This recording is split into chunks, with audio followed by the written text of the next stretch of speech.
This video is about my own handwritten notes on aqueous outflow pathway from Shield's textbook of glaucoma, 6th edition.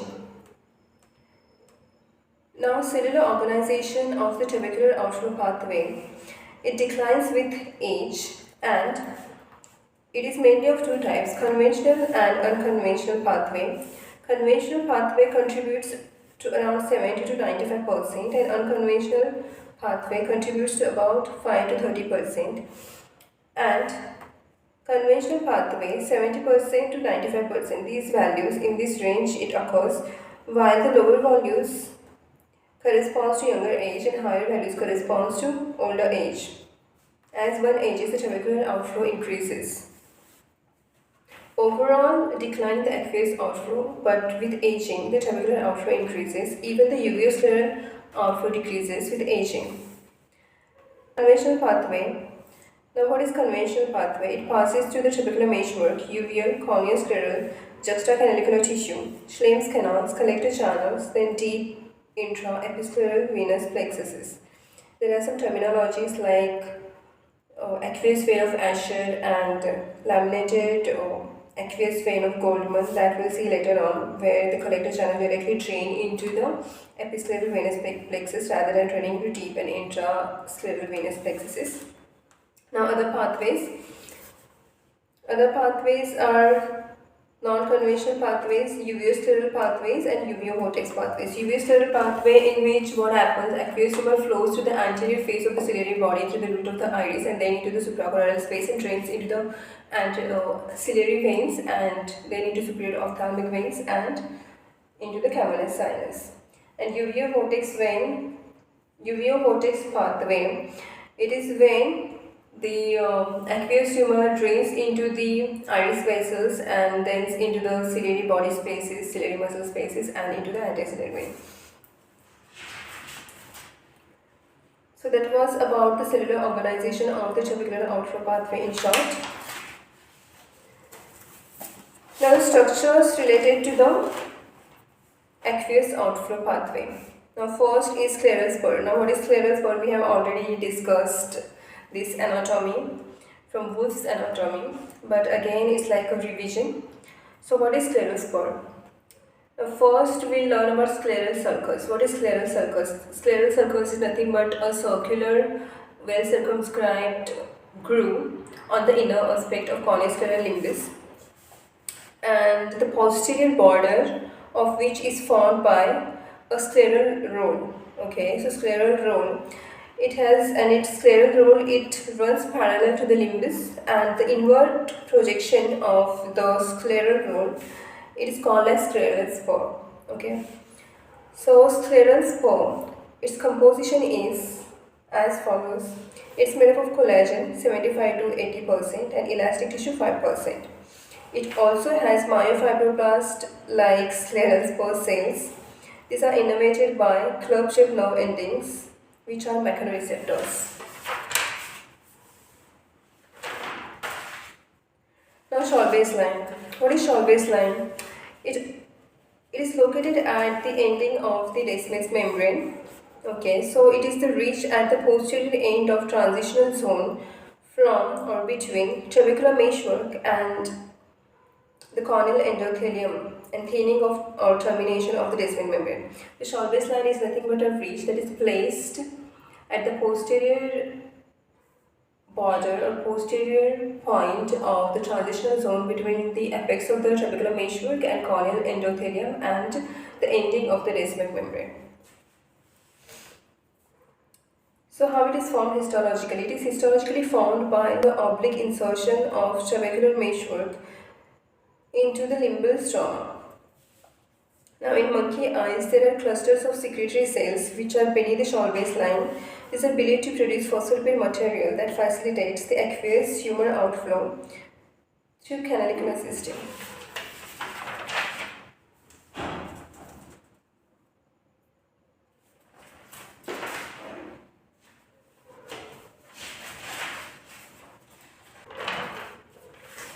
Now, third, tubercular meshwork. Now, what is tubercular meshwork? It is a spongy connective tissue, okay, and This breaches the scleral sulcus and converts it into the Schlemm's canal. It is made up of connective tissue core, cortex, and surrounding endothelial cells lying on the basement membrane. So it is divided into three portions. The tubercular meshwork is divided into three portions: uveal, scleral, and juxtacanalicular. Juxtacanalicular tissue is also known as cribriform tissue or cribriform layer or endothelial meshwork. So first is uveal meshwork. Now uveal meshwork is the innermost portion of the tubercular meshwork. Innermost means towards the posterior chamber. Innermost portion of the tubercular meshwork, it extends from the root of the iris and ciliary body to peripheral cornea, that is shoulders cornea. It extends from root of the iris and ciliary body to peripheral cornea, or we can say to the shoulders line. From the root of the iris, ciliary body to the shoulders line, peripheral cornea. So it has got band or rope-like arrangement, and tubercular spaces here, they range from 25 to 75 micrometer in diameter. Now corneoscleral meshwork. Corneoscleral meshwork, it extends from scleral spur to the anterior wall of scleral sulcus. From scleral spur to the anterior wall of scleral sulcus, that is converting it into Schlemm's canal. Now these are the sheets of trabeculae, and they have elliptical openings, and these holes, they become smaller in size or flatter towards the Schlemm's canal, and their diameter range from 5 to 50 micrometer. Anterior tendons of longitudinal meridional muscle fibers of ciliary body, they insert into scleral spur and corneoscleral meshwork. So this is the ciliary body. It has got three muscles: longitudinal, which is also known as meridional, oblique, this is radial, and then circular. So these longitudinal muscle fibers, what they do, they are inserted into the scleral spur and are also a portion of the posterior portion of the corneoscleral meshwork. So what is the anatomical significance of this region is when the cholinergic stimulation is there, the ciliary muscles contract as a part of accommodation. So when they contract, they pull the scleral spur posteriorly and also pull the corneoscleral meshwork, and it leads to opening of the angle, anterior angle, and also the tubercular meshwork places in this region, so enhancing the aqueous outflow. So that's the clinical significance of this anatomical region. Also it has got the pharmacological significance, because various agents act on this muscle, that is pilocarpine. Now fourth page. Histology of both uveal and corneoscleral meshwork. Now, what is the histological arrangement of uveal and corneoscleral meshwork? So there are four concentric layers, okay. The tubercular meshwork is basic unit, we can say. There is a compartment of four layers. So at center, first layer is made up of typical collagen fibrils, which having periodicity 640 angstrom, and this collagen type is 1,3 and also made up of elastin. So core is made up of collagen fibrils and elastin, collagen fibril type 1,3. Now second layer is made up of spirally arranged elastic fibers and also collagen fibers, predominantly elastic fibers. Spiral arrangement of the collagen and elastic fibers in the second layer. Now the third layer is like a glass membrane. Third layer is like a glass membrane. It's made up of the ground substance and delicate filaments are embedded into it. Now fourth layer is the endothelial layer.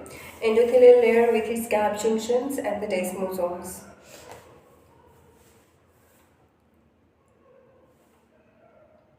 Now these gap junctions, they allow aqueous humor to freely trespass to the patent endothelial clefts and they provide the stability, these desmosomes and gap junctions.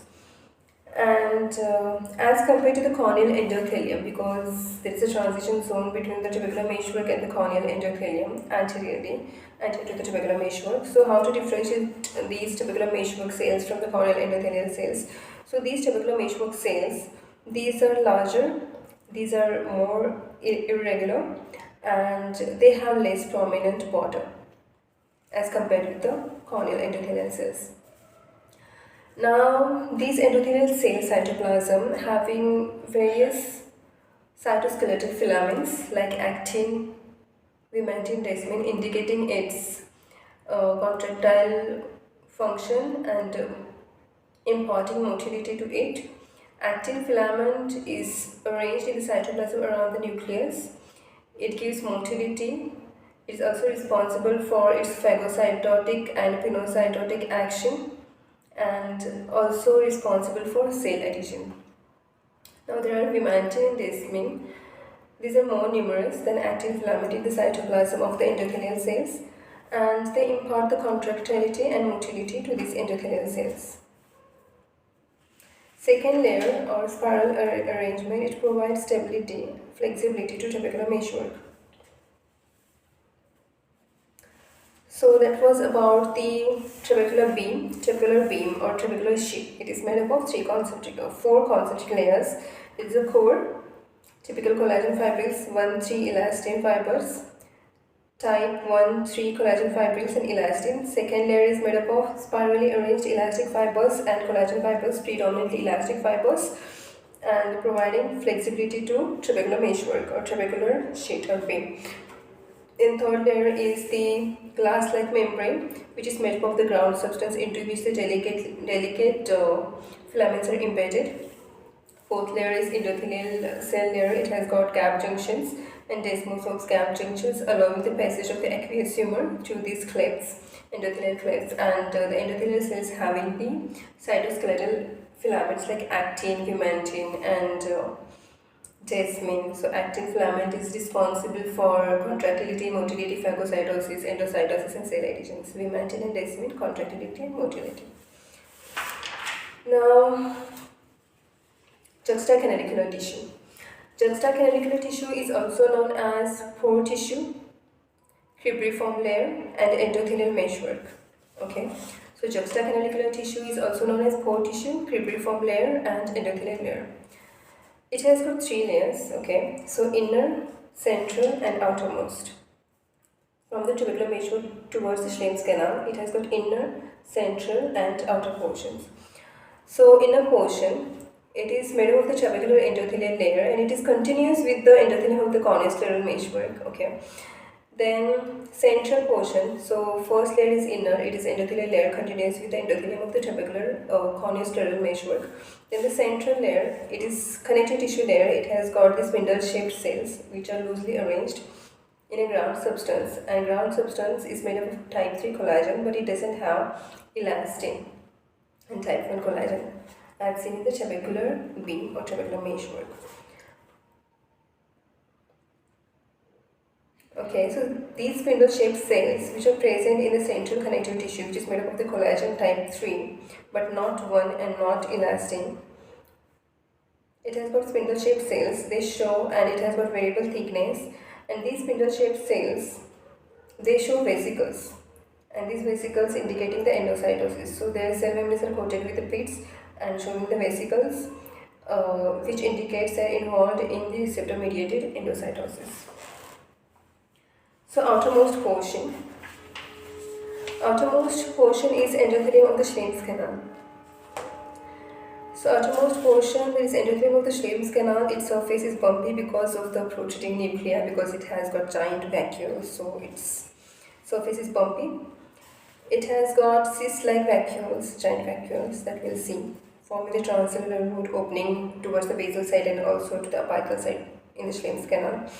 Then it has got finger-like projections bulging into the canal, which can be referred to as endothelial tubules with patent lumen, but this lacks agreement by many that they communicate between the anterior chamber and the Schlemm's canal.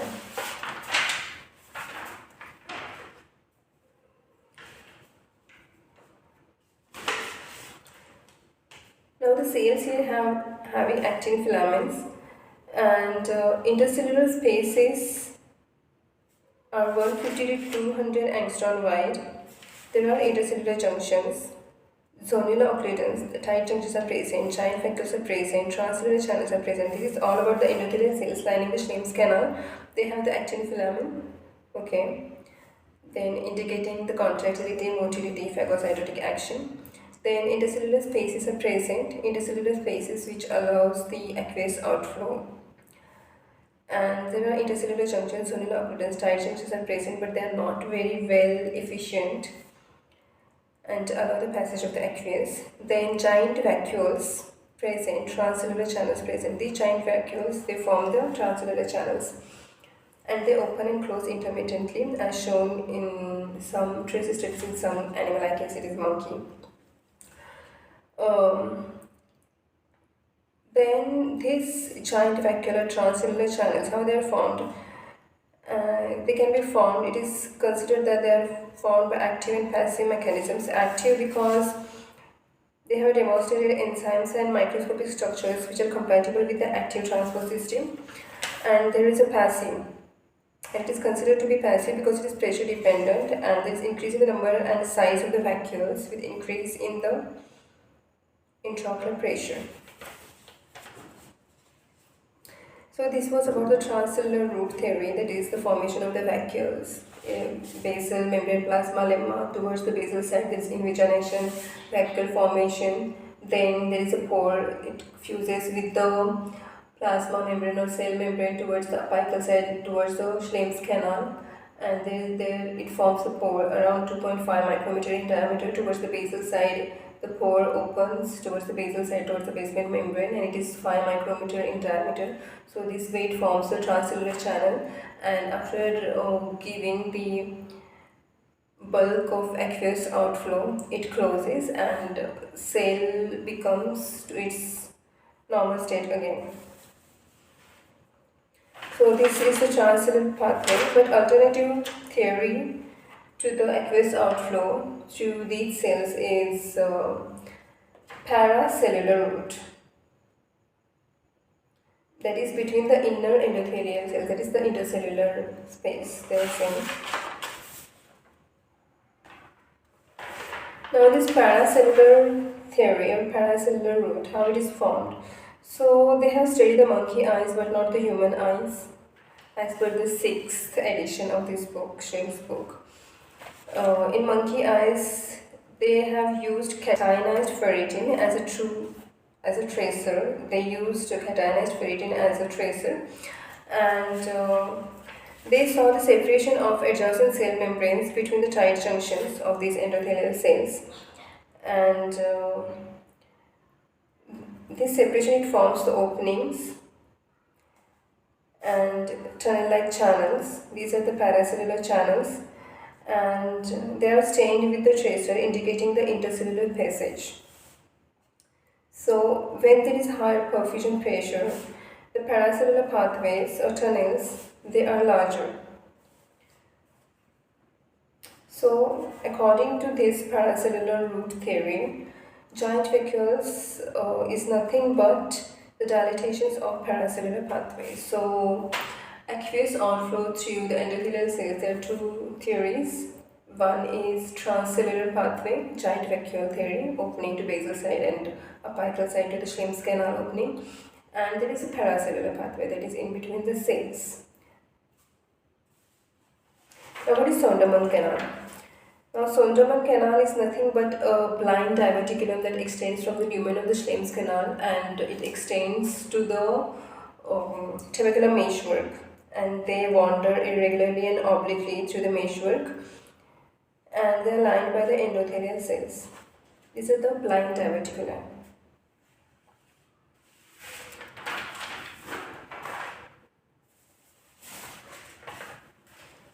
Now Schlemm's canal, it is a 360-degree endothelial lined channel. Its dimension is 190 to 370 millimeter diameter, that is 1.9 to 3.7 centimeter.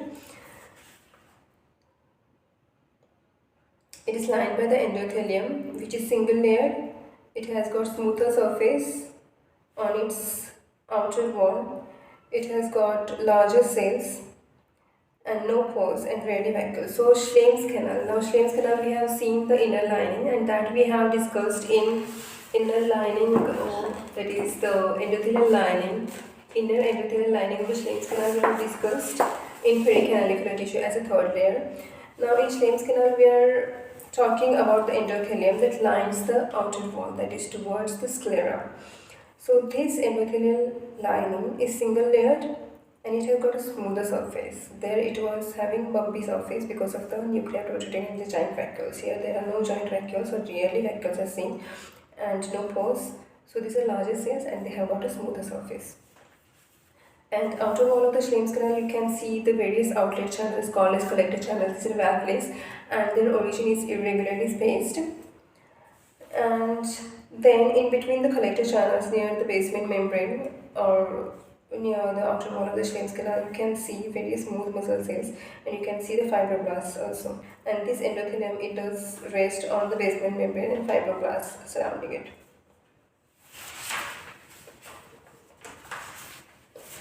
Now this Schleim's canal, it drains into 25 to 35 collector channels or outlet channels. And these are irregularly spaced, their origin is irregularly spaced, and then they have the septi at their origin extending to the Schleim's canal. These collector channels and valves, they are 25 to 35 in number, out of which 8 channels or 8 collector channels or outlets, they directly open into the episcleral or conjunctival veins, and these are called as aqueous veins of Asher. Okay, so aqueous veins of Asher, they directly open into the episcleral or conjunctival vein and they don't form the deep or intrascleral plexus. And what is laminated vein of Boltzmann? It is nothing but the same thing. It is the vein that directly drains into the, or it is the collector channel that directly drains into the episcleral or conjunctival vein from the Schleim's canal, and it has got the double flow, aqueous flow and the venous flow, and that's why it is called as laminated vein of the Goldman. Now, the raised channels, 8 channels, they drain directly into the episcleral and conjunctival veins, and raised channels, they drain into deep scleral plexus and intrascleral plexus, and then into the conjunctival veins or episcleral veins. Now these episcleral veins drain into anticiliary veins, superior ophthalmic veins and cavernous sinus, and conjunctival veins, they drain into the superior ophthalmic vein or facial vein through annular vein or palpebral vein.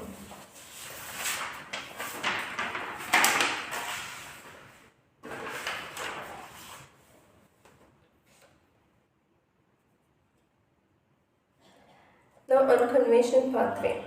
Unconventional outflow pathway, as we have seen, it accounts for around 5 to 30%, average 10%.